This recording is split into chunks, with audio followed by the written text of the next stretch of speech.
Този десерт ще ви накара да се влюбите.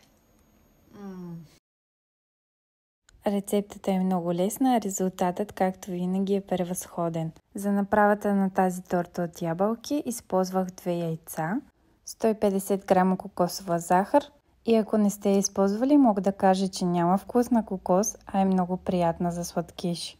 Използвах 2 ябълки, които махам обелката и почиствам отвътре. Едната нарязах на купчета, а другата на тънки резани. Изтисках малко лимон, за да не покафенява. Добавих масло и мляко към яйцата и след това брашното. Към сместа ябълката на купчета и след това орехи, канела и пак пулвер. Разбърквам много хубаво сместа и я изливам в 20 см форма за печене. Подреждам другите резенчета отгоре, като не е задължително да бъдат подредени перфектно. Поръсвам с орехи и оставям да се пече на 180 градуса за около 30 минути. Виж цялата рецепта в описанието и ако ти харесва моето изкуство, последвай ме. Просто прекрасно!